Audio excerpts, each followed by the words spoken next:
Hey everyone, Melissa here and welcome back to my channel. So I'm back today with another layout using the beautiful January 2021 hip kits.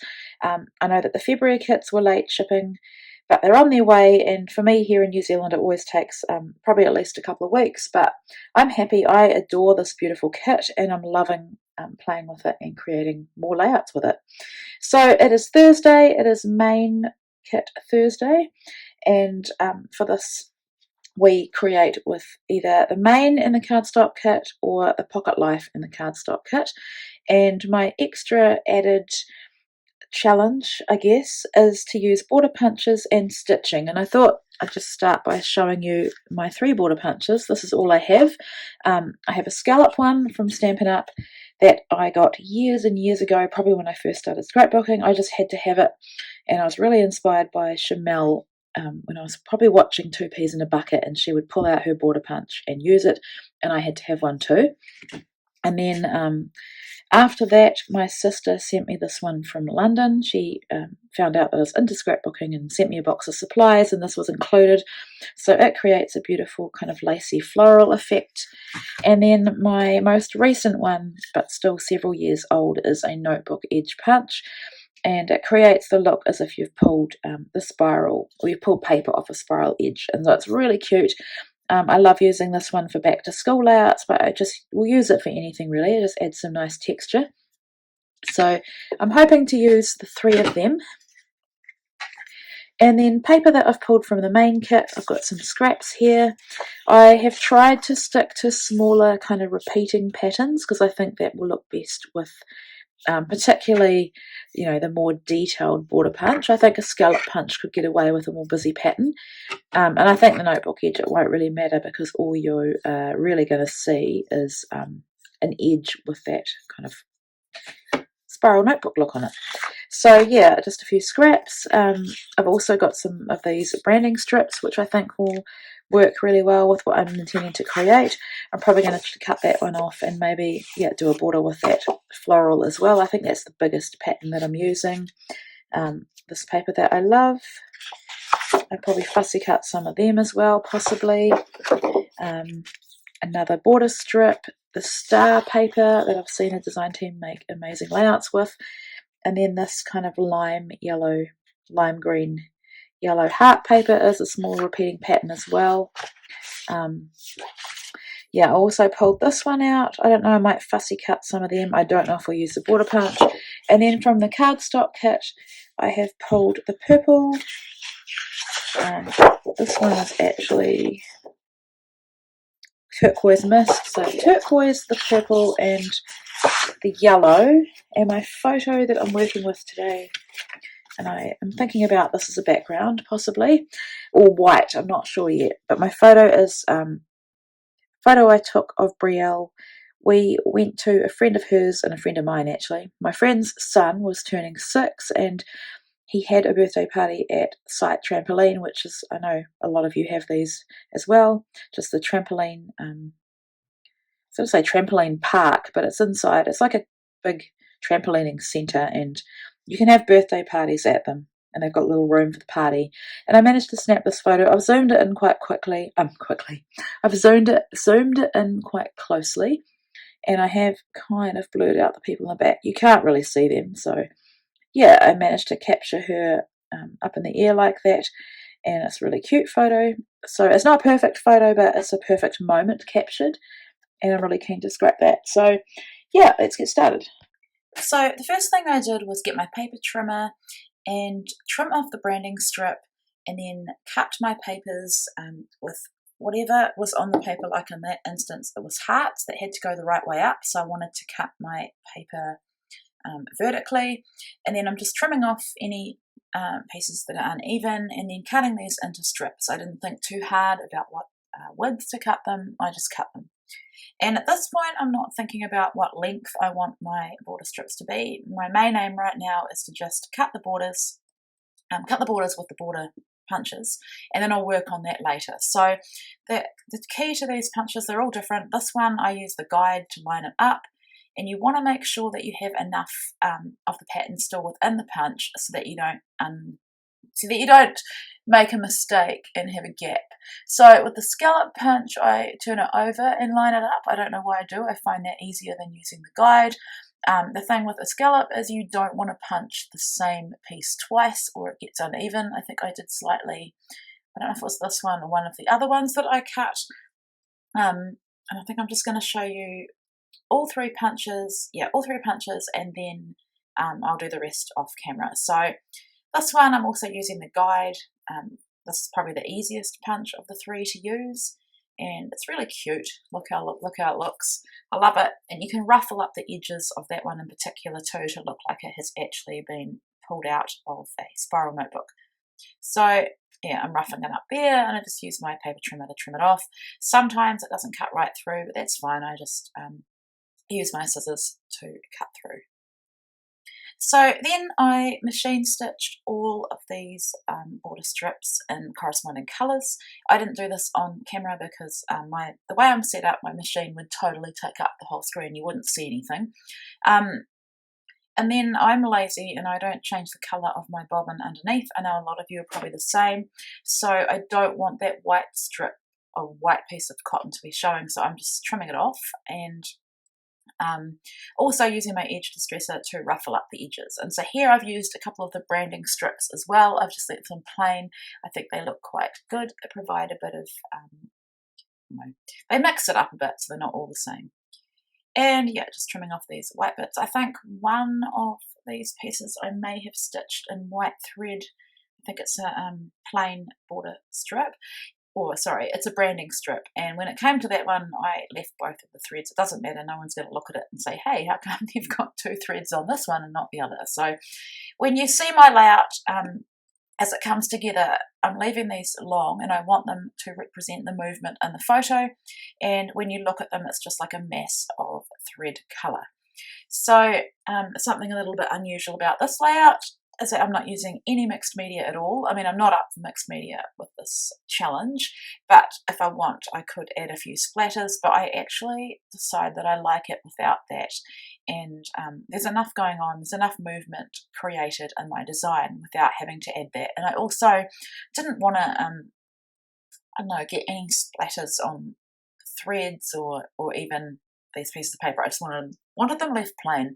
Not that they're plain because I've added quite a lot to them, but you'll see what I mean. Now I'm struggling with my glue here. I don't know why. It's the end of a bottle and it's really weird. Like normally this glue just sticks really well immediately, but I don't know, maybe it's because I've added the stitching, but yeah, it's a little bit hard to stick down. So see, in a way I'm glad for it because I didn't want that one there. What I'm wanting to achieve with these strips is to have some go to the right and some go to the left, but not have it perfect and not have it even. I want it to look random, but obviously it's not because I've put thought into it. So a lot of my scrapbooking, I want things to look random, but you know, in watching my process, you see they're totally planned out. So yeah, just going through, wanting to make sure the colours are broken up, the patterns are broken up. I wouldn't want the two sort of orangey toned ones to be together or the two purple toned papers to be together. I also don't want the same border punch to be together. So just trying to work out how to do that, and having these two branding strips is perfect as well because it enables me to break up the pattern. So I've also, I forgot to say, before I stitched them, I cut them to different lengths. I didn't overthink that either, I just did it.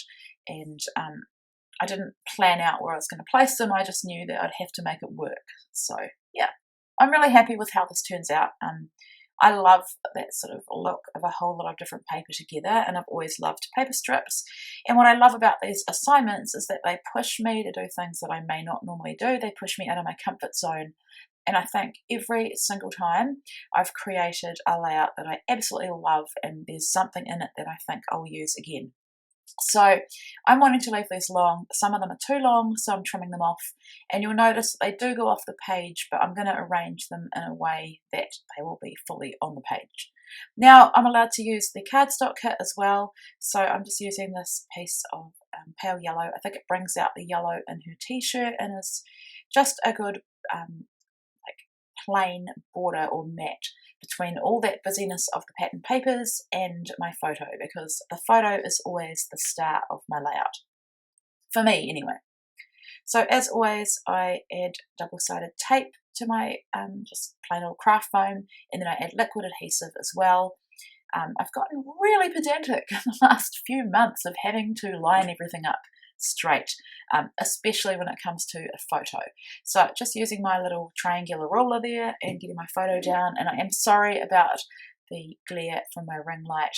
Unfortunately, that's just the way it has to be for me to scrap at night and get this achieved. Now, that embellishment piece there, these are from the die cuts that come in the main kit. That one was broken. The little stick is in the packet, but in the end I don't need it. Like, the fact that it's imperfect has led to my design. I may not have used it in this way if it wasn't broken, so for that I'm really grateful. And I've fussy cut the florals and the rainbows, just a few of them. I need to draw more attention to the photo because it is the main focal point, and I'm also really inspired by that chipboard rainbow. Brielle, of course, wanted it because she loves rainbows. She also wanted a butterfly. There was only one butterfly in the kit, and of course, you know, if you've watched me for a long time again, you know that she has to have the butterflies and gets annoyed if I use them for anyone else. And I do use them for the other kids too. There are plenty of butterflies in the world of scrapbooking and cut files to go around. So here I'm adding some dimension onto this rainbow. I really need this rainbow to anchor my pattern papers, photo, and all my clustering with the title, which I'll get to soon. So I'm just layering these flowers above and below the photo. I think they help draw the eye into the photo. It's a really cute photo. I mean, I look at it immediately, but I think that's because I have emotional attachment to my photos because they're my children and I've taken them. So if you're going to be looking at this page without, I don't know, just looking through my scrapbooks, I'm hoping that these flowers will help draw the eye in. So it does take a bit of extra effort and time to fussy cut, but I love the look that it creates, and it's always worth it in my opinion. So there's that butterfly. I did consider cutting off the white border, but it's fine. Because she wanted it, I added it, and I think it looks really cute just above the rainbow. So I'd also cut some of the leaves without the flowers, and that's a good thing to do if you want to add extra interest to your fussy cut floral clusters. And now I'm using liquid adhesive first, and then once that's dried, and like I say, it's taking a bit longer, I then come back in with my dimensionals to pop up and curl up parts of the flower. And that's what, in my opinion, can give layouts the extra oomph that they need, is if you add dimension. If you're only going to create flat, then it's going to appear completely flat to the eye. So the addition of the dimension helps when this is put into the album, when it's up against other layouts where it would be pushed flat. If I were just to curl the edges of things, I know for sure, because I looked back at my older scrapbook layouts where I didn't do this, they definitely get flattened. So now I'm just wanting to place those fussy cut rainbows around the page. I'm trying to keep all my embellishing predominantly to this mess of paper.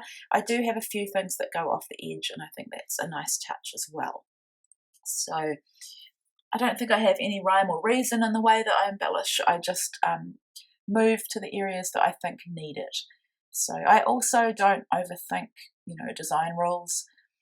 Maybe sometimes I do the rule of three, I guess, because where that rainbow is to the left, I am going to create a small cluster, but it's not overly intentional. Now, I love these wood veneer pieces that come in the main kit. They're printed, they are self-adhesive.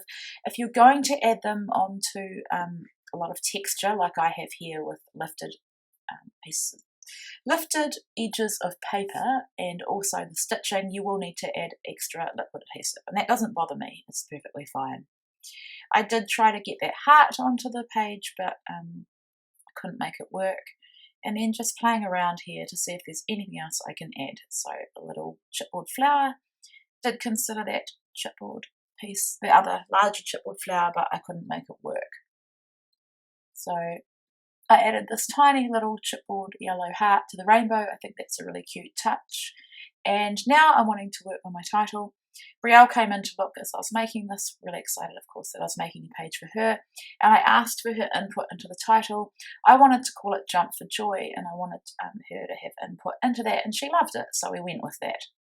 So these purple thickers are beautiful. I used to really struggle with purple, but I'm absolutely loving it lately, and especially in this kit. It's just beautiful. So just lining things up on a ruler, I'm very aware that For and Joy both have 3 letters. So I decided to add an exclamation mark at the end because it is, I want to capture the joy in the title, capture the joy from the title, from the photo in this title and in the entire layout. So add an exclamation mark and just want to make sure everything's lined up.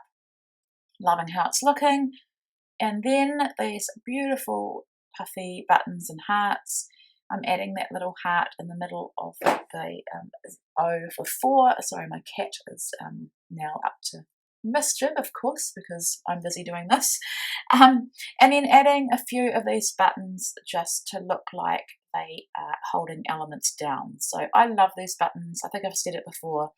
I could have, I don't know, infinite packets of these buttons and never be over them or never be tired of using them. So arranging my threads now in a messy way and then adding my journaling, excuse my head, putting a bit more detail about where we were, why we were there, and how happy I was to capture this adorable photo of Brielle. So yeah, journaling is important to me. I've been underlining it lately.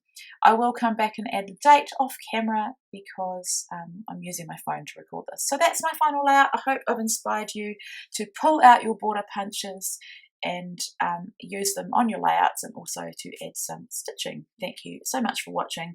You can read more about this on the Hip Kit Club blog, which is linked below. Take care, friends, and thank you so much for watching.